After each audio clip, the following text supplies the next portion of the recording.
Hello everyone, welcome back to Manassu Kannada vlogs. Kartika ಮಾಸ ಮುಗಿದ ನಂತರ ಮಾರ್ಗಶಿರ ಮಾಸವು ಬರುತ್ತದೆ. ಈ ಮಾರ್ಗಶಿರ ಮಾಸದಲ್ಲಿ ಧನುರ್ಮಾಸ ಬರುವಂಥದ್ದು.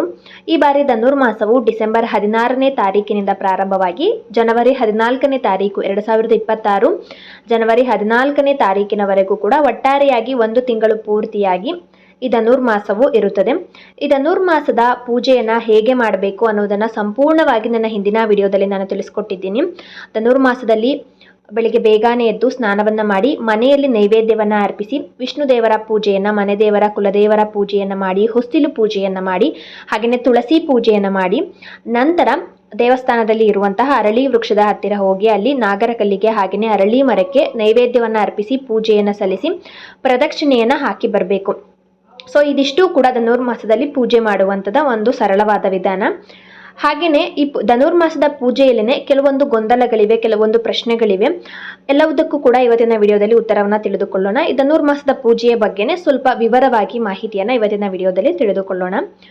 ಮೊದಲನೆಯದಾಗಿ ಯಾವ ಒಂದು ಸಮಯದಲ್ಲಿ ಧನುರ್ಮಾಸದ ಪೂಜೆಯನ್ನು ಮಾಡಬೇಕು ಅನ್ನುವಂಥದ್ದು ನನ್ನ ಹಿಂದಿನ ವಿಡಿಯೋದಲ್ಲಿ ನಾನು ಈಗಾಗಲೇ ತಿಳಿಸ್ಕೊಟ್ಟಿದ್ದೀನಿ. ಬ್ರಾಹ್ಮಿ ಮುಹೂರ್ತದಲ್ಲೇ ಧನುರ್ಮಾಸದ ಪೂಜೆಯನ್ನು ಮಾಡಬೇಕು. ಸೂರ್ಯ ಉದಯಕ್ಕಿಂತ ಮುಂಚಿತವಾಗಿ 4 ಗಂಟೆಯಿಂದ 6 ಗಂಟೆ ಒಳಗೆ ಬರುವಂತಹ ಸಮಯವನ್ನು ಬ್ರಹ್ಮಲಗ್ನ ಅಂತ ಕರಿತೀವಿ. ಪ್ರತಿದಿನವೂ ಕೂಡ ಈ ಬ್ರಹ್ಮಲಗ್ನ ಸ್ವಲ್ಪ ನಿಮಿಷಗಳಲ್ಲಿ ವ್ಯತ್ಯಾಸ ಆಗ್ತಾ ಇರುತ್ತೆ. ಆ ದಿನದಲ್ಲಿ ನೀವು ಕ್ಯಾಲೆಂಡರನ್ನು ನೋಡಿಕೊಂಡು ಅಥವಾ ಪಂಚಾಂಗವನ್ನು ನೋಡಿಕೊಂಡು ಆ ದಿನ ಯಾವ ಸಮಯದಲ್ಲಿ ಬ್ರಹ್ಮಲಗ್ನ ಬಂದಿದೆ ಅಂತ ತಿಳ್ಕೊಂಡು ಆ ಸಮಯದಲ್ಲಿ ಧನುರ್ಮಾಸದ ಪೂಜೆಯನ್ನು ಮಾಡಿ ಪೂರ್ಣ ಫಲ ಸಿಗಬೇಕು ಅಂದರೆ ಧನುರ್ಮಾಸದ ಪೂಜೆಯನ್ನು ಬ್ರಾಹ್ಮಿ ಮುಹೂರ್ತದಲ್ಲಿ ಸೂರ್ಯ ಉದಯ ಆಗೋದಕ್ಕಿಂತ ಮುಂಚಿತವಾಗಿ 6 ಗಂಟೆ ಒಳಗೇನೆ ನೀವು ಪೂಜೆಯನ್ನು ಮಾಡಿದ್ರೆ ಪೂರ್ಣ ಫಲ ಅನ್ನೋದು ಸಿಗುತ್ತದೆ. ಎಷ್ಟು ದಿನಗಳ ಕಾಲ ಈ ಧನುರ್ಮಾಸದ ಪೂಜೆಯನ್ನು ಮಾಡಬೇಕು ಅಂದರೆ 1 ತಿಂಗಳ ಪೂರ್ತಿಯಾಗಿ ಧನುರ್ಮಾಸ ಇರುತ್ತದೆ. ಹಾಗಾಗಿ ನಿಮಗೆ ಬೇಕು ಅನಿಸಿದ್ರೆ ನಿಮಗೆ ಸಾಧ್ಯವಾದರೆ 1 ತಿಂಗಳ ಪೂರ್ತಿಯಾಗಿ ಕೂಡ ಈ ಧನುರ್ಮಾಸದ ಪೂಜೆಯನ್ನು ಮಾಡ್ಬೋದು. ಇಲ್ಲ ಅಂದರೆ 3 ದಿವಸ, 5 ದಿವಸ, 9 ದಿವಸ, 11 ದಿವಸ ಕೂಡ ಈ ಧನುರ್ಮಾಸದ ಪೂಜೆಯನ್ನು ಮಾಡ್ಬೋದು. ಅಟ್ಲೀಸ್ಟ್ 1 ದಿನನಾದರೂ ಕೂಡ ಈ ಧನುರ್ಮಾಸದ ಪೂಜೆಯನ್ನು ಮಾಡ್ಬೋದು. ನಿಮ್ಮ ಶಕ್ತಿಗೆ ಅನುಸಾರವಾಗಿ ನಿಮ್ಮ ಸೌಲಭ್ಯವನ್ನು ನೋಡಿಕೊಂಡು ನೀವು ಎಷ್ಟು ದಿನ ಧನುರ್ಮಾಸದ ಪೂಜೆಯನ್ನು ಮಾಡ್ತೀರಾ ಅಂತ ಅಂದ್ಕೊಂಡು ಮೊದಲಿಗೆ ಒಂದು ಸಂಕಲ್ಪವನ್ನು ಮಾಡಿಕೊಂಡು ನಂತರ ನೀವು ಪೂಜೆಯನ್ನು ಪ್ರಾರಂಭ ಮಾಡಿ. ತುಂಬಾ ದಿನಗಳು ಆಗಲಿಲ್ಲ ಅಂದರೆ ಅಟ್ಲೀಸ್ಟ್ 1 ದಿನನಾದರೂ ನೀವು ಈ ಧನುರ್ಮಾಸದ ಪೂಜೆಯನ್ನು ಅಥವಾ 3 ದಿನ ಕೂಡ ಧನುರ್ಮಾಸದ ಪೂಜೆಯನ್ನು ನೀವು ಮಾಡ್ಬೋದು. ಹಾಗೆಯೇ ಬ್ರಹ್ಮಚರ್ಯವನ್ನು ಪಾಲಿಸಬೇಕಾ, ಧನುರ್ಮಾಸದ ಪೂಜೆಯನ್ನು ಮಾಡ್ತಾ ಇರುವಂಥವರು ಬ್ರಹ್ಮಚರ್ಯವನ್ನು ಪಾಲಿಸಬೇಕಾ ಅನ್ನೋದು ತುಂಬ ಜನಕ್ಕೆ ಗೊಂದಲ ಇರುತ್ತೆ. ಹೌದು, ಬ್ರಹ್ಮಚರ್ಯವನ್ನು ಪಾಲಿಸಲೇಬೇಕು. ಯಾವುದೇ ಒಂದು ಪೂಜೆ ಆಗಿರ್ಬೋದು, ವಿಶೇಷವಾದ ಪೂಜೆ ವ್ರತವನ್ನು ಮಾಡಬೇಕಾದ್ರೆ ನಾವು ಬ್ರಹ್ಮಚರ್ಯವನ್ನು ಪಾಲಿಸಬೇಕು. ಧನುರ್ಮಾಸದ ಪೂಜೆಯನ್ನು ಎಷ್ಟು ದಿನಗಳ ಕಾಲ ಮಾಡ್ತಿರೋ ಅಷ್ಟು ದಿನಗಳು ಕೂಡ ಬ್ರಹ್ಮಚರ್ಯವನ್ನು ಪಾಲಿಸಲೇಬೇಕು.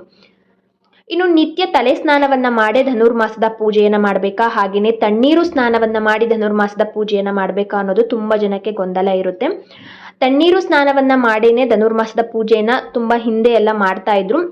ಬಟ್ ಈಗಲೂ ಕೂಡ ತುಂಬ ಜನ ತಣ್ಣೀರು ಸ್ನಾನದಲ್ಲೇ ಮಾಡಿ ಪೂಜೆಯನ್ನು ಮಾಡ್ತಾರೆ.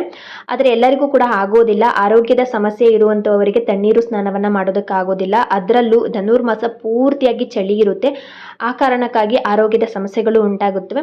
ಸೊ ನೀವು ತಣ್ಣೀರು ಸ್ನಾನ ಮಾಡಲೇಬೇಕು ಅಂತ ಏನಿಲ್ಲ. ಸ್ವಲ್ಪ ಬಿಸಿ ನೀರನ್ನು ಕೂಡ ನೀವು ಸ್ನಾನವನ್ನು ಮಾಡಿ ನೀವು ಧನುರ್ಮಾಸದ ಪೂಜೆಯನ್ನು ಮಾಡ್ಬೋದು. ಆಗುತ್ತೆ ಅಂತ ಅನ್ನುವವರು ತಣ್ಣೀರು ಸ್ನಾನವನ್ನು ಮಾಡಿ. ನನಗೆ ಗೊತ್ತಿರೋ ಪ್ರಕಾರ ತುಂಬ ಜನ ಈಗ 1 ದಿನ ಎಲ್ಲ ಮಾಡೋರು ತಣ್ಣೀರು ಸ್ನಾನವನ್ನು ಮಾಡಿ 1 ದಿನ ಪೂಜೆಯನ್ನು ಮುಗಿಸ್ತಾರೆ. 5 ದಿನ, 9 ದಿನ, 11 ದಿನ ಮಾಡುವವರಿಗೆ ತಣ್ಣೀರು ಸ್ನಾನವನ್ನು ಮಾಡಿದ್ರೆ ಖಂಡಿತವಾಗಿಯೂ ಕೂಡ ಆರೋಗ್ಯದ ಸಮಸ್ಯೆಗಳು, ಅದು ಆ ಸಮಯದಲ್ಲಿ ಮಾಡಿದರೆ ಖಂಡಿತವಾಗಿಯೂ ಕೂಡ ಆರೋಗ್ಯದ ಸಮಸ್ಯೆಗಳು ಬರ್ತವೆ. ಹಾಗಾಗಿ ತಣ್ಣೀರು ಸ್ನಾನ ಮಾಡಲೇಬೇಕು ಅಂತ ಏನಿಲ್ಲ, ಅದು ನಿಮ್ಮ ಇಷ್ಟಕ್ಕೆ ಬಿಟ್ಟಿದ್ದು. ಇನ್ನು ನಿತ್ಯ ತಲೆ ಸ್ನಾನವನ್ನು ಮಾಡಬೇಕಾ ಅನ್ನೋದಾದರೆ ಖಂಡಿತವಾಗಿಯೂ ಕೂಡ ನೀವು ಎಷ್ಟು ದಿನ ಧನುರ್ಮಾಸದ ಪೂಜೆಯನ್ನು ಮಾಡ್ತೀರಾ ಅಂತ ಸಂಕಲ್ಪವನ್ನು ಮಾಡ್ಕೊಂಡಿರ್ತೀರೋ ಅಷ್ಟೂ ದಿನಗಳು ಕೂಡ ತಲೆ ಸ್ನಾನವನ್ನು ಮಾಡಿನೇ ನೀವು ಧನುರ್ಮಾಸದ ಪೂಜೆಯನ್ನು ಮಾಡಲೇಬೇಕು. ಸುಮ್ಮನೆ ತಲೆ ಸ್ನಾನ ಮಾಡೋದಕ್ಕಾಗೋಲ್ಲ, ಅಷ್ಟು ಚಳಿ ಇರುತ್ತೆ ಅಂತ ಹೇಳಿ ನೀವು ಬಿಟ್ಟರೆ ಆಗೋದಿಲ್ಲ. ತಲೆ ಸ್ನಾನವನ್ನು ಮಾಡಿದರೆ ಮಾತ್ರ ನೀವು ಶುದ್ಧಿ ಆಗುವಂಥದ್ದು. ಧನುರ್ಮಾಸದ ಪೂಜೆಯು ತುಂಬಾ ವಿಶೇಷವಾದದ್ದು. ಹಾಗಾಗಿ ನಿತ್ಯ ತಲೆ ಸ್ನಾನವನ್ನು ಮಾಡಿದ ನೀವು ಧನುರ್ಮಾಸದ ಪೂಜೆಯನ್ನು ಮಾಡಿ. ಹಾಗೆ ನೈವೇದ್ಯವನ್ನು ಅರ್ಪಿಸಬೇಕಾ, ಪ್ರತಿನಿತ್ಯವೂ ಕೂಡ ನೈವೇದ್ಯ ಅರ್ಪಿಸಬೇಕಾ ಅಂದರೆ ಹೌದು, ಪ್ರತಿನಿತ್ಯವೂ ಕೂಡ. ಈಗ ನೀವು 3 ದಿನ 5 ದಿನ ಅಂತ ಸಂಕಲ್ಪವನ್ನು ಮಾಡ್ಕೊಂಡಿರ್ತೀರಲ್ಲ ಪೂಜೆ ಮಾಡೋದಕ್ಕೆ, ಅಷ್ಟು ದಿನವೂ ಕೂಡ ಏನಾದರೂ ಒಂದು ಚಿಕ್ಕದಾದರೂ ಸರಿ ಸುಲಭವಾಗಿರುವಂಥ ನೈವೇದ್ಯವನ್ನೇ ಮಾಡಿ ಅರ್ಪಿಸಿ. ಈ ಧನುರ್ಮಾಸದಲ್ಲಿ ಸಿಹಿ ಪೊಂಗಲನ್ನು ಹೆಚ್ಚಾಗಿ ನೈವೇದ್ಯವಾಗಿ ವಿಷ್ಣು ದೇವರಿಗೆ ಅರ್ಪಿಸುತ್ತಾರೆ. ನೀವು ಸಾಧ್ಯವಾದರೆ 1 ದಿವಸ ಸಿಹಿ ಪೊಂಗಲನ್ನು ಅರ್ಪಿಸಿ, ಇನ್ನುಳಿದ ದಿನಗಳಲ್ಲಿ ಹಾಲಾಗಿರ್ಬೋದು ಅಥವಾ ಸಿಹಿ ಅವಲಕ್ಕಿ ಆಗಿರ್ಬೋದು, ಈ ರೀತಿಯಾದ ಒಂದು ಸಿಹಿ ನೈವೇದ್ಯವನ್ನು ನೀವು ಎಷ್ಟು ದಿನ ಸಂಕಲ್ಪ ಮಾಡ್ಕೊಂಡಿರ್ತೀರೋ ಅಷ್ಟು ದಿನವೂ ಕೂಡ ನೈವೇದ್ಯವನ್ನು ಅರ್ಪಿಸಿ. ಇಲ್ಲ ಆಗಲಿಲ್ಲ ಅಂದರೆ ನೀವೀಗ 5 ದಿನ ಸಂಕಲ್ಪವನ್ನು ಮಾಡ್ಕೊಂಡಿದ್ರೆ ಮೊದಲು 4 ದಿವಸ ನೀವು ಹಾಗೆ ಪೂಜೆ ಮಾಡಿ, ಕೊನೆಯ ದಿವಸ ಕೂಡ ನೀವು ನೈವೇದ್ಯವನ್ನು ಅರ್ಪಿಸಿ ಪೂಜೆಯನ್ನು ಮಾಡ್ಬೋದು.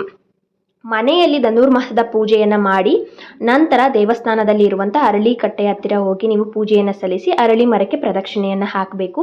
ಎಷ್ಟು ಪ್ರದಕ್ಷಿಣೆಯನ್ನು ಹಾಕಬೇಕು ಅಂದರೆ 7 ಪ್ರದಕ್ಷಿಣೆ ಇಲ್ಲಾಂದರೆ 9 ಪ್ರದಕ್ಷಿಣೆಯನ್ನು ಅರಳಿ ಮರದ ಸುತ್ತಲೂ ಹಾಕಬೇಕು. ಜೊತೆಗೆ ಒಂದು ನಂಬಿಕೆ ಇದೆ, ಶನಿವಾರದಂದು ಮಾತ್ರ ಅರಳಿ ಮರವನ್ನು ಮುಟ್ಟಬೇಕು, ಇನ್ನುಳಿದ ದಿನಗಳಲ್ಲಿ ಅರಳಿ ಮರವನ್ನು ಮುಟ್ಟಬಾರದು ಅಂತ ಹೇಳ್ತಾರೆ. ಕೆಲವೊಬ್ಬರು ಅರಳಿ ಮರವನ್ನು ಮುಟ್ಟಿ ನಮಸ್ಕರಿಸಿಕೊಂಡು ಪ್ರದಕ್ಷಿಣೆಯನ್ನು ಹಾಕ್ತಾ ಇರ್ತಾರೆ. ನನಗೆ ಗೊತ್ತಿರೋ ಪ್ರಕಾರ ಶನಿವಾರದಂದು ಮಾತ್ರ ಅರಳಿ ಮರವನ್ನು ಮುಟ್ಟಬೇಕಂತ, ಇನ್ನುಳಿದ ದಿನಗಳಲ್ಲಿ ಅರಳಿ ಮರವನ್ನು ಮುಟ್ಟಬಾರ್ದು ಅಂತ ಹೇಳ್ತಾರೆ. ಹಾಗಾಗಿ ನೀವು ಅರಳಿ ಮರವನ್ನು ಮುಟ್ಟದೆ ಪ್ರದಕ್ಷಿಣೆಯನ್ನು ಹಾಕಿ ಪೂಜೆ ಮಾಡಬೇಕಾದ್ರೂ ಅಷ್ಟೇನೆ ಸುಮ್ಮನೆ ಹೂಗಳನ್ನು ಅದರ ಬುಡದಲ್ಲಿ ಇಡಿ. ಅರಳಿ ಮರವನ್ನು ಕಾಂಡವನ್ನು ಮುಟ್ಟೋದಕ್ಕೆ ಹೋಗ್ಬಿಡಿ. ಬುಡದಲ್ಲಿ ಅರಿಶಿನ ಕುಂಕುಮವನ್ನು ಹಾಕಿ ಹೂವನ್ನು ಇಟ್ಟು ನೈವೇದ್ಯವನ್ನು ಅರ್ಪಿಸಿ ಪೂಜೆಯನ್ನು ಸಲ್ಲಿಸಿ ನೀವು ಅಲ್ಲೇ ನಮಸ್ಕರಿಸಿ ನಂತರ ಅರಳಿ ಮರವನ್ನು ಮುಟ್ಟದೆ ಪ್ರದಕ್ಷಿಣೆಯನ್ನು ಹಾಕಿ. ಈ ವಿಡಿಯೋ ಇಷ್ಟ ಆಗಿದ್ರೆ please like, comment and subscribe ಮಾಡಿಕೊಳ್ಳಿ.